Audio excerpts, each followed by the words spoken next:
C'est donc après plusieurs semaines de mission sur le terrain que j'ai pris l'initiative de m'adresser à vous afin de vous informer de la situation de nos compatriotes en Syrie. Les exactions en direction des Arméniens ne font qu'augmenter tous les jours. Les violences, les meurtres, les menaces, les enlèvements, les extorsions. Depuis 1 an et demi, 60 Arméniens ont été tués. J'ai pu rencontrer Monseigneur Avak Assadourian à Erbil, qui m'a expliqué que durant toute la guerre en Irak, les Arméniens ont dénombré 2 morts. Je voudrais vous rappeler nos martyrs, Vigen Hayrabedian, Levon Kuyumjian, Araksi Petrosyan, Arud Soulavian, Arsène Pepéjian, Rach Pepéjian, Mesrop Hachemian, et tant d'autres martyrs, sans oublier les menaces répétées de groupes islamistes comme en direction des Arméniens de Kessap. De la même façon, vous avez tous été informés de la destruction de nos églises, comme l'église Soub Kevork d'Alep. Vous avez aussi été informés de la destruction du mémorial pour les victimes du génocide à Deir Zor, ainsi que de l'exode des familles arméniennes qui vivaient à Deir Zor, elles-mêmes survivantes du génocide. Chers compatriotes, je voulais aussi condamner la désinformation que subissent les populations arméniennes de Syrie, répandue dans la presse et les médias.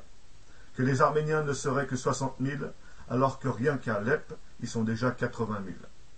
Que 2 Arméniens auraient été tués par des rebelles kurdes, alors que nous sommes en très bonne relation avec les Kurdes. Et à ce sujet, je voulais rendre hommage aux combattants kurdes morts lors de l'opération à Ras Al-Ain. Que les Arméniens seraient une minorité en Syrie, alors que les Arméniens sont une population autochtone en Syrie.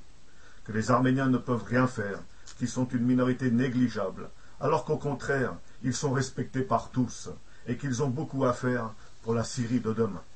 C'est pourquoi, sur la base de son mandat, aux fins d'une intervention humanitaire en Syrie, le Conseil national arménien que je préside a réalisé différentes structures sur place afin d'organiser nos populations.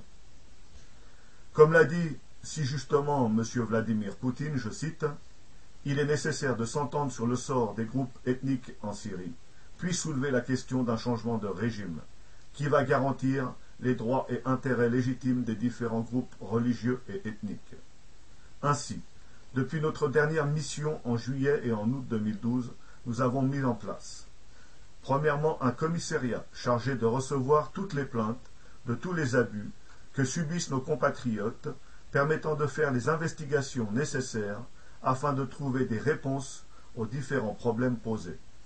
Deuxièmement, une structure d'autodéfense chargée de protéger nos populations et une structure d'aide médicale aux soins de première urgence. Troisièmement, une structure de protection des sites, églises, écoles et divers centres culturels. Quatrièmement, une coordination diplomatique chargée de renforcer les liens avec toutes les forces, communautés et groupes constitués en présence en Syrie. Chers compatriotes, c'est en urgence que je fais appel à vous. Nous avons besoin de votre soutien 100% pour la Syrie, afin de pérenniser ce travail pour la survie de notre communauté qui regroupe plus de 150 000 membres. Vous pouvez directement nous contacter sur cnasyrie@gmail.com. Nous vous indiquerons les démarches à suivre. Comme au temps de la guerre en Al-Sar, unissons toutes nos forces.